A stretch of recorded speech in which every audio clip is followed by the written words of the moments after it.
fun stuff that we can expect this year. So check this out. It's one of my favorite times of year. And yes, the players. It's almost here. So let's welcome in Emily Tillo, the Public Relations and Community Outreach Manager for the players. Great to see you again. You too, Mike. Thank you. I know. We're very excited to see everyone again. There's just so much excitement in the air once again here. We're going, it's really the rite of passage for spring in our area. We've got the players and so much to do, so much to know. And before we plan our experience at the golf tournament this year, what are some of the key things fans should know? Definitely the biggest thing is probably parking. Make sure you plan how you're going to get to the tournament, but it's not just parking, it's also just tons of modes of transportation to get to the players. We're expecting parking to sell out for Friday and Saturday's rounds because those are typically the heaviest days in terms of crowds, but there's tons of other ways to get to the tournament. Obviously, if you live in the general Ponte Vedra Beach, Jacksonville Beach area, there's golf cart parking, there's bike parking, but there's also downtown shuttle program from downtown Jacksonville hotels, from 3 hotels, but you don't have to be staying at those hotels to take the shuttle. You can be a resident in the area and just hop on the shuttle there. And the city of Jacksonville runs a phenomenal service. And we didn't have it in 2021 just due to limited capacity, but bringing it back in 2022 this year to make sure that everyone from all parts of town can take advantage. And that's Thursday through Sunday. And those are just $20 round trip plus some taxes and fees. But when you think about it, like a really, really awesome way to get to the tournament, you don't have to worry about logistics of getting a parking pass and things like that. Yeah, I can tell you firsthand, it's the bus and the transportation has always been wonderful. So no exception this year. And for the hardcore golf fanatic, there's somebody here on the First Coast, the players is a golfer's dream, of course. So just steps away from the best golfers on the planet. I was following, I think, Phil Mickelson last year. One year was Tiger Woods, of course. So it has something for everyone. Okay, this tournament. Tell us more about the bucket lists you all have created. Yeah, so we know that for many people, obviously, if you're a huge golf fan, like it's a paradise. I mean, it's literally the strongest field in the world, top golfers. If you're a healthy professional golfer and you qualify for the Players Championship, you're going to play. You're not going to miss this tournament just because it's the PGA Tour's biggest event. It's our flagship championship. It's right in our backyard. So we also know that there's a ton of other things to do out of the tournament. It's definitely more than just for golfers, because when you think about it, this course is called the Stadium Course. So it's meant to be built with the fans, like within our DNA. And so it goes back to like 40 years ago when this tournament was first played at TPC Sawgrass.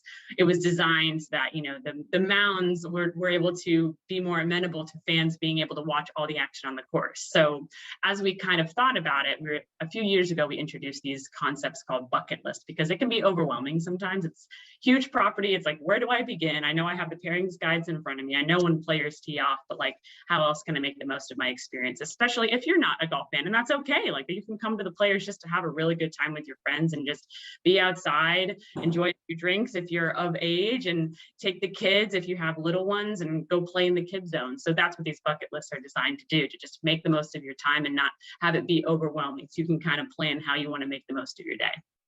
Yeah, it's so much fun out there. And let's dive into one or two of these items on the bucket list. And it's got to be food. I love it. The Tacos on 12, will that be back this year? Oh yeah, always Tacos on 12 is back. We've got more than 15 local food partners, which is just phenomenal. And that's what's so cool. We literally bring together a ton of different flavors. So the foodie bucket list is one of our many bucket lists, and Tacos on 12 is obviously a staple stop. We have food trucks on 10. We've got a few new food trucks this year. I'm excited about Saffron Mediterranean Kitchen and 904 Burger at Trucks on 10. And then we have a cool little venue called Taste of Jack's, which is over by the 12th tee. So it's cool. We've got got brands within the course itself, and these you know, Takaloo is a great example. They've kind of become nationally famous just because of their association with the tournament. So those are just a few of the stops. Taste of Jack's is going to have a few new food partners. We're excited for Stilky's Chicken and Champagne Bar. So Chef Kenny is going to be out at the players. Super excited for him. And the local is another one. Obviously, we want to represent local brands and what makes this community great. So the local is going to be a great addition. Oh man, I can't wait. And you know, for the social scene seekers, there's more than just food. You don't even have to know much about golf. So what's in store for the socialites, so to speak, at the players this year? Yeah, definitely. A lot of good gathering spots when you think about it. If you want to just go out, have a good time with your friends, the most famous one is Wine and Dine on Nine. That's kind of a staple along the Ninth Fairway. Mayomi Wines, which is the official wine of the PGA Tour, is going to have a golf simulator there this year. Bonefish Grill is going to be cooking up some amazing food. They also have a wine lounge on the 8th hole. There's also an Oasis featuring Tito's, which is one of our another pouring partners. So obviously keep in mind, you have to be of age to enjoy some of these activities. But then there's also a lot of other great options too. And I think one of them is the fan shop. When you think about like the merchandise options and representing the players, and but also just enjoying like the fact that you can kind of create a day out of it too. Go to certain spots, enjoy food, go to the double-sided fan bleachers on the 12th and 13th holes and just be in the shade, but also just enjoy a great time. So there's a great mix of things for a social scene seeker too. Concert, of course, the Tuesday Military Appreciation Concert. So Yes. that's an obvious one. It's like the Super Bowl, really, for Jacksonville. I mean, and don't forget the gift shop. You know, I'll hang out there, and I'm trying to find. They've got some beautiful shirts and some cool hats. So I try to pick up a new one of those every year as well. Now, if you've noticed, Emily, there's been a lot of new folks that have moved here to the First Coast, and this would be their first player. So if they don't know already, why is it such a great idea to go and have some fun?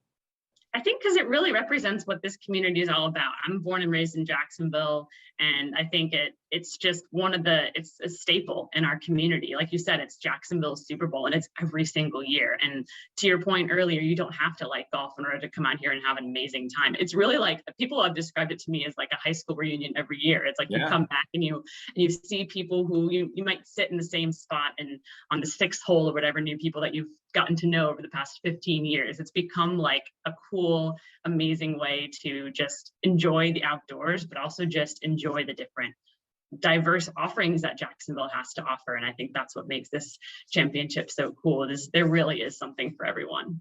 Okay, and it's a full week. You know, you usually, watch the coverage of golf on television, but it's right here in our backyard. It's great to go in person, and explain when it is and why it's more of a full week of golf for folks to enjoy. Yeah, definitely. So Tuesday, March 8th through Sunday, March 13th. So a lot of times people think that it starts for the first round of competition, but there's actually 2 rounds of practice rounds of Tuesday the 8th and Wednesday the 9th, which are awesome opportunities to get really up close to the golfers. And honestly, the crowds are smaller that day. So like take advantage of the fact that if you can get off of work earlier, if you can take PTO, like take advantage of it. If your kids are on spring break, and then the competition rounds are Thursday through Sunday. But if you back up even the weekend before the tournament, we have what's called opening weekend, which is basically no ticket required. Fan shop is open to the public. So come stock up on your merch before it sells out. And then we'll have some local food partners too. A lot of times it's a great chance for us to introduce even new food partners who might be on site in 2023. So lots of stuff going on in the next week. All right, only one thing left to do. Time to tee it up and get out there and have some fun. Thank you so much for being on our show here, Emily. Thanks, Mike. Appreciate it as always. Okay, going to be a great year. And of course, for more on this, head to firstcoastliving.net.